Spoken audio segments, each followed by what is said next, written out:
Cara bersyukur terhadap harta, supaya hartanya nambah.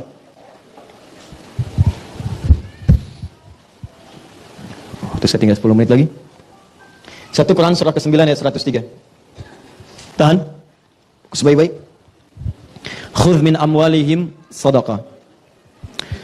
Ambillah dari sebagian harta mereka sedekah untuk satu perbuatan baik. Jadi ingat baik-baik, sedekah itu dalam bahasa Al-Qur'an itu menunjuk semua perbuatan baik, semua yang baik. Di fikih disebut kullu ma'rufin sedekah, semua yang baik-baik disebut dengan sedekah. Zakat disebut sedekah, infak sedekah, salat sedekah. Jadi semua yang baik-baik. That's it. Jadi jangan dipersempit pemaknaannya sedekah itu hanya dengan uang dimasukin kotak, tidak. Semua yang baik-baik disebut apa? Ya, nanti saya turunkan. Nah, di sini Allah katakan, lihat sini. Kata Allah, ambil dari sebagian harta itu untuk sedekah, untuk mengerjakan nilai kebaikan. Sedekah juga ada yang mengartikan ini turunan dari kata sedekah. Pernah dengar kata-kata ini? Shadaqallahul azim. Itu kalimat pengakuan bahwa semua dari Allah itu benar. Pengakuan iman. Nah, maka kenapa disebut dengan sedekah? Karena amalan ini bentuk pengakuan kita terhadap kebenaran Allah. Di Allah menurunkan satu kalimat, hei kata Allah zakat. Kemudian kita kerjakan. Kenapa zakatnya kemudian saat dikerjakan disebut dengan sedekah? Seakan-akan kita mengakui bahwa apa yang Allah perintahkan itu dan apa yang Allah janjikan pasti benar. Paham sampai sini? Contoh, saya ulang karena saya lihat ada sebagian wajahnya yang wajah minta tolong. Ustaz tolong jelaskan lagi. Sedekah. Lihat sini. Sedekah. Pertama dipahami semua perbuatan yang baik-baik. Jelas? Jelas. Di semua jenis kebaikan disebut apa? Nama umumnya. Yang kedua, sedekah itu ada yang mengatakan berasal dari kata as-sidqu. Sudah? Apa itu as-sidqu? Sesuatu yang menunjukkan pengakuan atau pembuktian atas kebenaran perintah dan janji Allah. Perintah dan janji Allah. Sudah? Pengakuan atau pembuktian atas kebenaran perintah dan janji Allah Subhanahu wa taala. Aplikasinya begini, contoh. Di sini ayatnya tentang zakat terkait harta. Kata Allah, ambil dari sebagian hartamu kalau sudah mencukupi syarat dan ketentuannya untuk zakat. Kenapa zakat disebut sedekah? Karena saat zakat ini ditunaikan, pertama dia mengandung unsur kebaikan. Bukankah saat berzakat ada nilai kebaikan di situ? Ya, orang bisa dibantu, kita dapat pahala, baik kan? Yang kedua, dengan kita menunaikan zakat ini berarti kita mengakui bahwa perintah Allah ini benar. Benar, kita membenarkan perintah Allah, kita tidak melanggarnya. Jadi begitu Allah katakan, kamu zakat. Kalau Anda ingin disebut sebagai hamba yang membenarkan perintah Allah, mengakui ketentuan Allah itu benar, maka buktikan. Buktinya saya keluarkan. Begitu Anda keluarkan, kenapa disebut dengan sedekah? Saya sedang membenarkan perintah Allah Subhanahu wa taala. Seakan-akan Anda katakan, ya Allah, benar apa yang kamu sampaikan. Kalaupun saya belum paham hikmahnya, saya tetap kerjakan untuk membuktikan bahwa semua yang berasal darimu semua benar. Jelas? Yang kedua, dengan kita mengamalkan ini, kita membenarkan janji Allah. Nah, pertanyaannya, apa yang Allah janjikan lewat amalan-amalan tadi? Ternyata orang yang berzakat itu dijanjikan oleh Allah Subhanahu wa taala hartanya bukan berkurang tapi bertambah. Makanya kenapa zakat di Quran disebut sedekah? Anda diminta yakin ya untuk membenarkan janji Allah. Allah berjanji kalau kamu keluarkan saya tambah bukan saya kurangi. Makanya ketika Anda keluarkan kenapa disebut sedekah? Khudh min amwalihim sedekah. Nah, Allah ingin meminta Anda sepanjang kemudian kekuatan diri Anda yakinkan pada diri Anda bahwa saat mengeluarkan zakat itu Anda sedang menambah harta bukan menguranginya. Dan benarkanlah janji Allah karena Allah kalau sudah berjanji tidak akan pernah mengingkari. Ya, Quran surah 3 ayat 9. Innallaha la yukhliful mi'ad. Pertanyaannya, Ustadz, tahu dari mana kalau berzakat itu hartanya bertambah bukan berkurang? Tulis pakai bahasa Arabnya, az-zakat. Sudah? Ustadz, tahu dari mana kalau saya berzakat itu bisa nambah bukan berkurang? Pertama, dari namanya, zakat. Zakat itu punya dua arti. Satu, at-taharah. Dua, an-numu.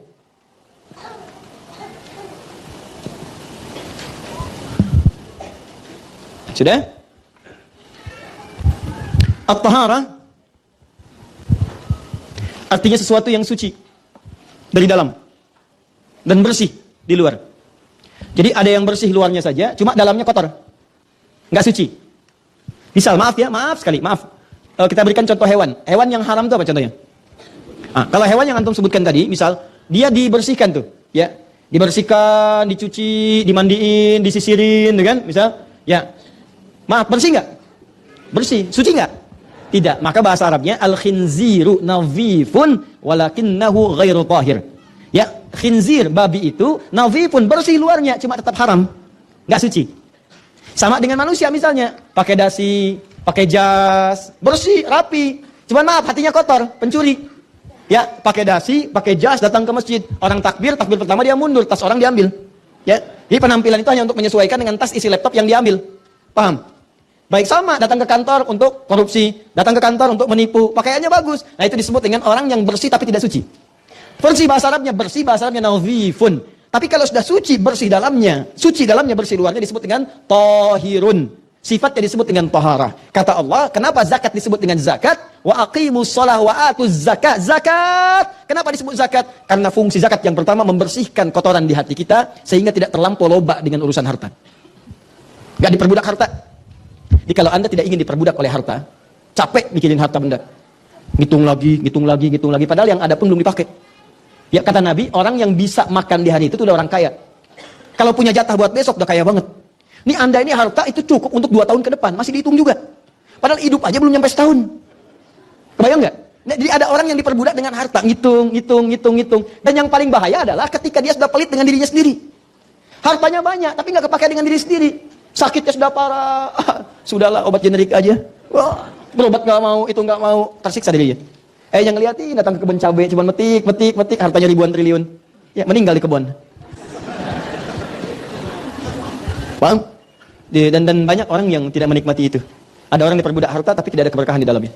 Silahkan, tiba-tiba setelah banyakin 1.900 triliun, tiba-tiba keluarganya pecah, dengan istri berpisah dan sebagainya. 25 tahun sudah menikah, ya kan? Dan seterusnya. Dan tidak sedap, hidupnya nggak tenang, dibincangkan orang, masuk di media, masuk ini, masuk itu.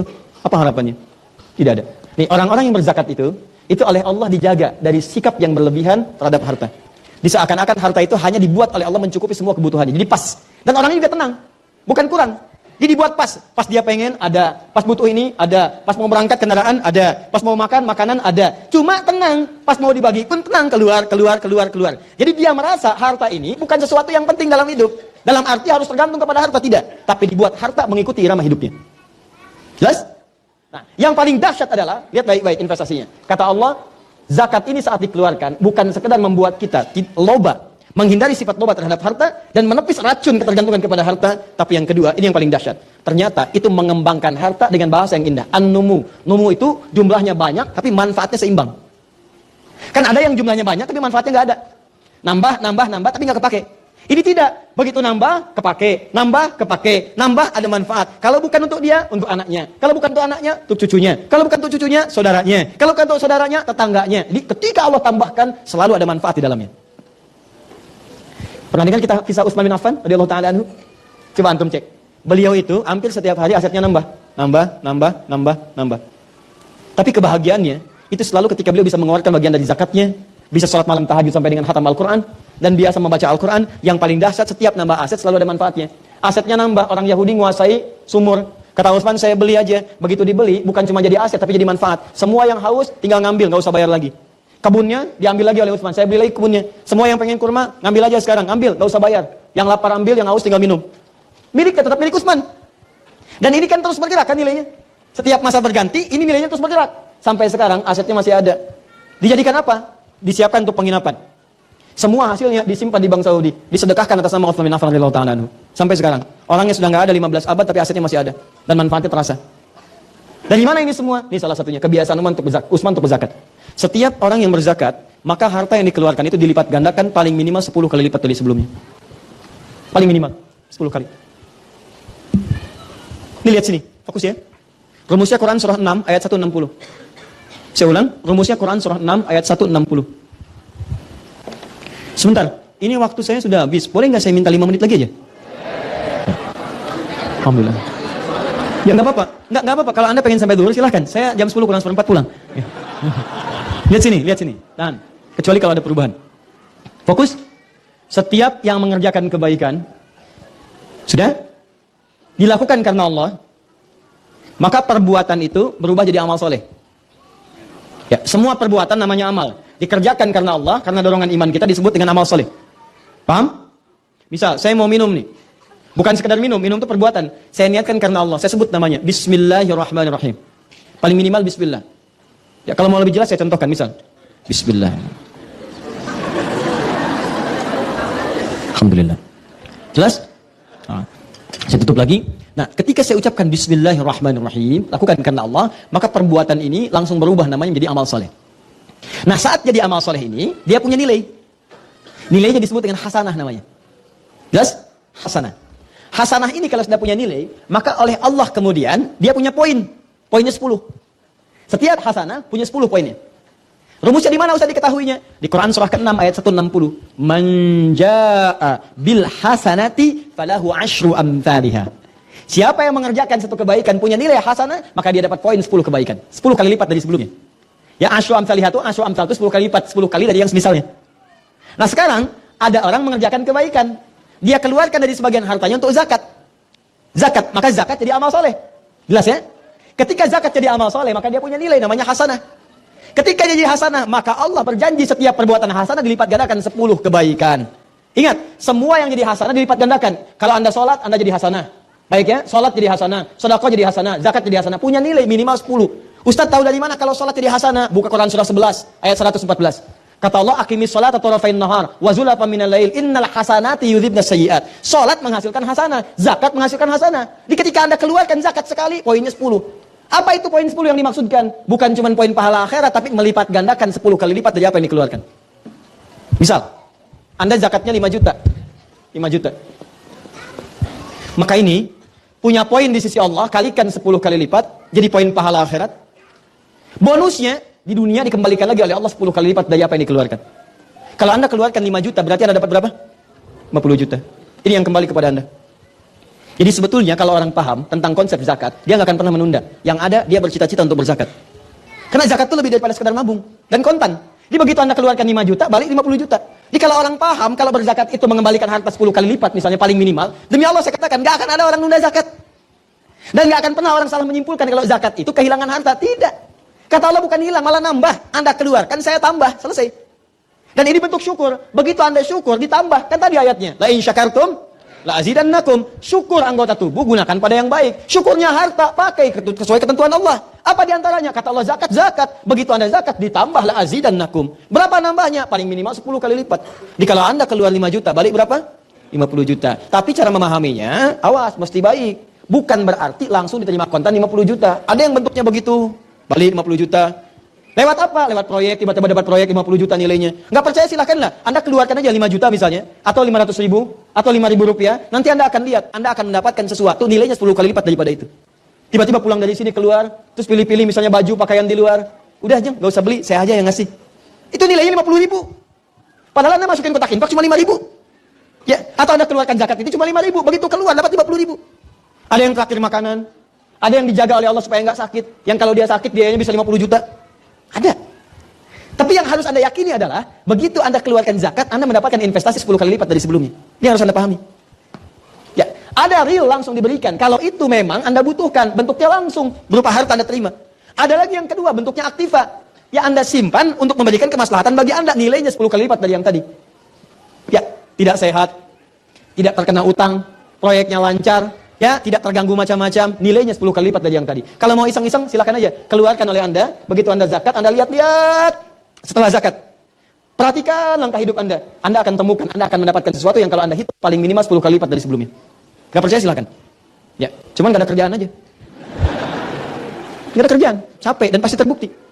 Sudah? Nah, jadi saya mau pesankan, kalau sudah masuk kepada nisabnya, sudah masuk haulnya, jangan ditunda. Kalau bisa, sebelum ada itu udah dihitung. Kapan saya zakat nih? Dia udah investasi itu. Ya, dan yang belum nyampe, jangan cara berpikirnya dirubah. Saya kadang-kadang suka nggak paham saya itu.